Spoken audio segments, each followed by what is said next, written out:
Looking back, just a phenomenal win to be able to sweep a team like Utah State.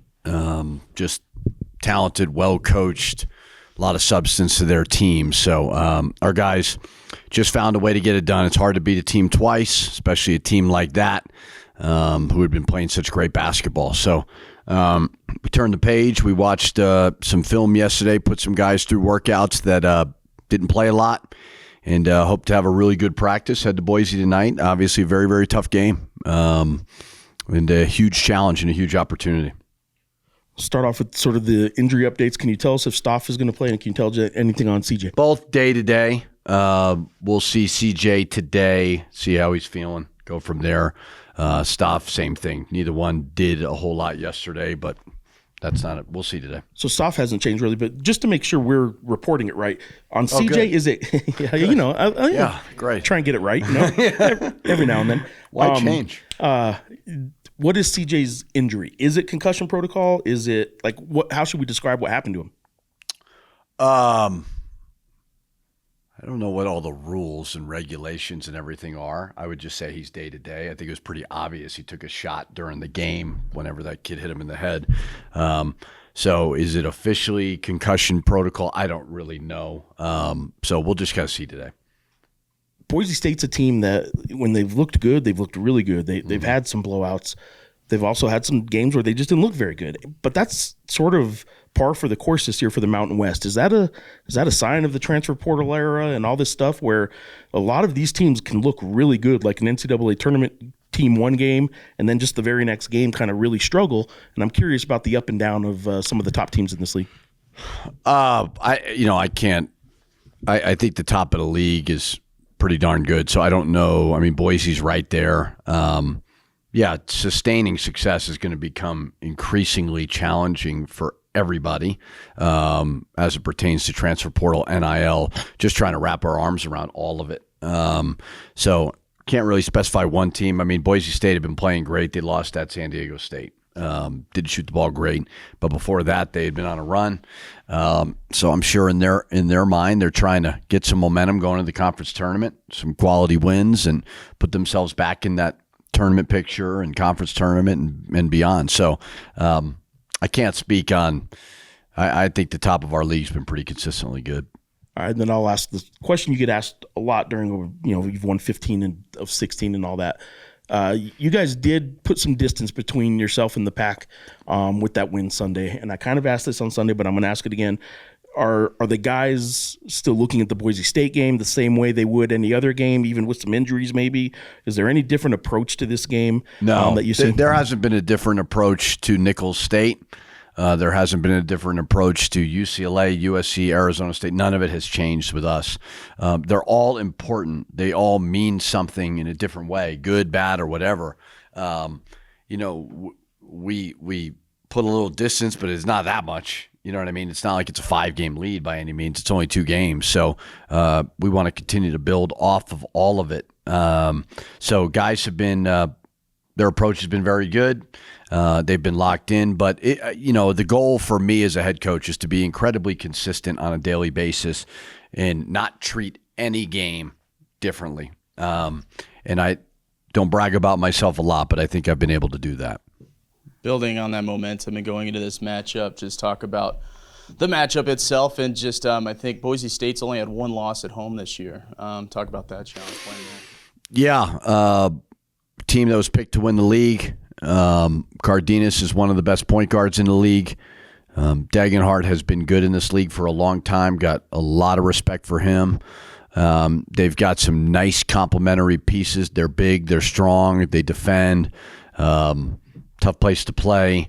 Like I said, I mean, they're going to look at this game as getting them back into the picture. And so we got to be tough on the road. I mean, we played great versus them the first time. I mean, it was the best half of the year by far. But we know it'll be a totally different game second time around. Yeah, and then just attacking Dagenhart. I think he had 14 last time out, and then Cardenas only had 6. I mean, are you going to kind of let him go off and then just really focus? Like, what's the game plan on that? Definitely not going to tell the guys to let him go off. We're not going to do that. We're gonna hope and pray nobody goes off. Cardenas is really like his game a lot. Liked his game at San Jose. Just ball screen kind of wizard, really good there. Dagenhart is another guy I've had so much respect for. So yeah, I mean those guys are very, very important. So we'll do our very best to make it difficult on them, but we know that'll be hard. You mentioned creating a little bit of distance at the top of the league. What do you see as your team's biggest strength right now? I think we're all pulling in the right direction, and winning does that. We've won 8 in a row, 15-16. So the buy-in is really good right now, but we've still got a lot of obstacles and challenges in front of us. Boise is a place that's always very hard to play and very well coached program, tough, physical, so they're going to make us earn it. So, I think everybody's feeling good, but we got a little adversity right now too. Like, who knows if Mustafa plays? Who knows if CJ plays? Those are key pieces. That's why that Utah State game was so huge, to be able to find a way to get that win with, I look at CJ as a 6th starter, so essentially 2 starters out. So hopefully we can, as time progresses, get a full complement of players. But yeah, I just think the attitude and buy-in's been really good so far. Coach, you mentioned that 15 of 16, strength in numbers. It seems like every game somebody else gets it done. It was Jovan last Wednesday against Wyoming, True on Sunday. The development of Jovan and Philip Borovichinen, you mentioned last year you wanted to get taller. You did. Can you comment a little bit about where New Mexico, they're playing very well right now. You do have some adversity that happens during the season, but can you comment about the way you're playing? Because New Mexico's playing some really good basketball right now. Yeah, I think our defense has been terrific, since you've seen all these a million different stats, but our defense has been really, really good, and that helps you win on the road. Rebounding has been good. The offense continues to improve. The guys off the bench, I think, are really getting meaningful minutes, and it's helping them give confidence, whether it's Jovan versus Wyoming, big 3. You look at True Washington. You don't want Donovan and Nelly are great. I love them both. You don't want just 2 guys being the main focal point. You need those other guys to do it. And True obviously stepped up in a huge way. And, that's the goal. I think as a freshman, he had a nice year. Sophomore year, he's trending in a good direction, right? Retention, we were having a meeting about that today, just about figuring out the future for these guys and so on, because it's so crazy, but we got to start thinking about it a little bit. But, you're able to retain those key guys, and they come back and they get better and better. So love the way True's been playing. Braden came off the bench, gave us good minutes. So when you're dealing with injuries, guys have got to step up, and obviously – anytime you win 8 in a row in conference, you're playing good basketball. It was a nice honor for True, and I know the Player of the Week stuff doesn't really mean a lot to you. You always mention that, but the fact is Drake Allen got off to a hot start last game, which seemed to ignite a fire under him because Drake didn't really hurt you much after that. Is he underrated as a defensive player? I don't know where you got him rated at, so that's hard for me to say. I would just say I think he's got all the tools to be a really good defender. He's got long arms. He's willing to kind of guard 1s, 2s, 3s. If we switched 1 through 4, he could guard a 4 because he's tough and physical. So he helped us get that win, and it was great. But, I love when guys get recognition. Nelly's gotten some. Donovan's gotten some. True's gotten some. But for me, those aren't our goals. Player of the weeks are not our goals. Now, if you win, you're probably going to get honored. So it is good to show them, if you want that recognition, the way to do it is to win. And, that goes hand in hand. So I think True, I've always told him the goal should be to be an all defensive player. I think the offense is starting to catch up. You're seeing offense being created from his defense. So he willed us to victory that game for sure. I know top 25 came out yesterday. Guy's not in it, which is not a big deal. I know it's strictly cosmetic, but do you think maybe this team doesn't get the recognition it don't care one bit. Do not care.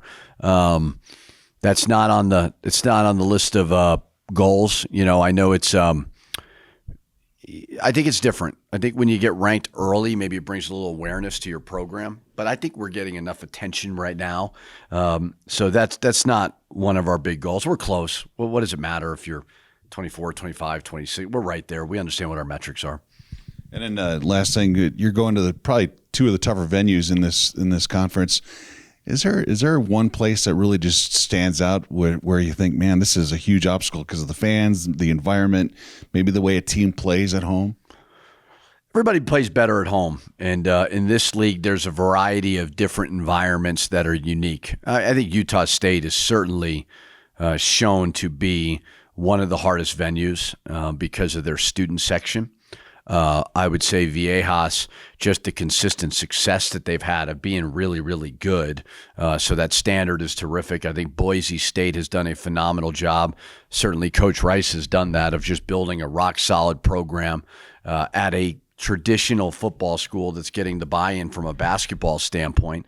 But then at Air Force is unique. At Wyoming is unique. Fresno, San Jose in different ways. So none of them at UNLV, none of them are easy. Colorado State. So I don't really make even when we played at Utah State, they were camping out. It was a big deal. I didn't talk a whole lot about it, and I'll do the same for Boise. Coach, you feel you match up well against the Broncos, and will you take a page out of the Aztecs playbook? Of course, they focused defensively on Cardenas, and how do you neutralize Dagenhart? Yeah, I mean, you got to do your very best to make him play in a crowd. They do some good things with Dagenhart. He can make a three. He can drive the ball. They isolate him. So without telling Boise what we're going to do, we just want to make it difficult on them. And I'm assuming they want to do the same for us. Just wanted to do one more on True in his offense. And I know he's a defense-first kind of guy. He has been playing pretty well offensively, and I'm curious if there's any change that you have had to – I don't think you're drawing up too many plays for him, but, is there any change that you guys have had, or is this all just him maybe approaching it differently offensively? Well, we've certainly talked about Donovan off of ball screens. If they're going to converge on him, guys got to make shots. You're seeing a lot of that. I think with Utah State, we worked a lot on those wing threes because we overloaded the corner and they had to make a decision. So we prepared a lot for that, and True was ready for that moment. What I think you saw a lot of was not all Donovan last game, which we did prepare for coming off of ball screens because they were in the zone. And sometimes if you give Donovan too much usage, it tires him out. Plus, I'm playing him a lot right now. So it was definitely a concerted effort to get him and Phillip in some more ball screens. CJ would have. He didn't play, obviously, towards most of the game after he got hurt. But moving forward, we always want to have balance. I think his shot selection, he's the one that can get a little bit off at times, and I think he's really learned from it. He's done a great job on the break. He threw one to Phillip. Patience. So he's just growing right in front of our eyes. And is he able to run the point a little bit if that triple team in or something on Donnie? Yeah. We've looked at it. I mean, I still like Cade a lot, but if need be, we try to keep it moderately simple so that we can be as versatile as we can be, especially as teams get bigger, like at Boise. Coach, I know you still got ways to go, big moments that are coming up, but how have you liked the way your team has handled the big moments so far? I mean, being down at the half, coming back. I mean, back-to-back games where you guys had to come back. How much have you liked their ability to not let the moment get too big and go out and and finish? Yeah, I mean, when you're 22-4 and you're 14-1, you're pretty happy. There's a million different ways to look at every single game. Oh, you started fast, you finished slow. Oh, you started slow, you finished fast. We've had some great second halves. And, I understand the storyline, but guys, we're winning the games. That's really all that matters. So we're finding a bunch of different ways to win, which is great. But as I continue to harp on, the race isn't over, and these games right now are going to get more and more meaningful. So I am proud of there's a lot of pressure on all of these teams right now. Only 19% make the NCAA tournament in college basketball. It's an awesome tournament. We love it. Everybody loves it. You want to be a part of it. Only 19% get in there. And, so we've got 5 more games to strengthen our position. We've got 5 more games to compete for a league title. So far, I've loved it. But you never know what you're going to get every day. And then final one for me, I saw your tweet. Does your dad really get that intense when you didn't make your bed? I thought that was a well-crafted tweet by me. I worked hard at that one. I needed silence to come up with that when my kids were bothering me, but that took a while, and I thought I nailed it. I'm proud of myself there. But yeah, no, that's about every halftime. And it's a cool, unique look at. I know for Lobo fans who want to watch, they had mic'd. I don't think they mic'd me up during the game, but they came to our practice before the St. John's game, and there's some access there too. So I think it's tonight. I don't know what time. But that's a good, unique look at it. But that's a true depiction of what it's like. You're just kind of hanging on for dear life half the time in those locker rooms. You try not to get in his vision if you're an assistant coach. I know you mentioned the rankings don't matter to you. Is that all encompassing in that it's something you don't speak about, or is it something that you do use as a motivator for the team? Now, that just stuff doesn't motivate me. It just I don't know if I've just been doing it long enough. Like, I just know it doesn't really matter. I think we get enough attention. Like, we got over 15,000 people last game. Like, I get enough attention. So I don't need that part of it. I also know, doesn't win you a conference championship. It doesn't put you in the NCAA tournament.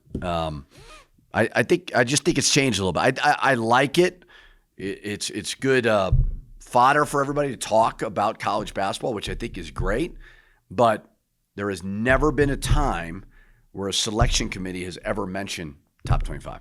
So, and now with new advanced analytics, whether it's Ken Palm, Torvik, all of these things, it's just it's a little more irrelevant. So it brings great, every Monday. It's great to talk about college basketball, but to me, it's kind of irrelevant.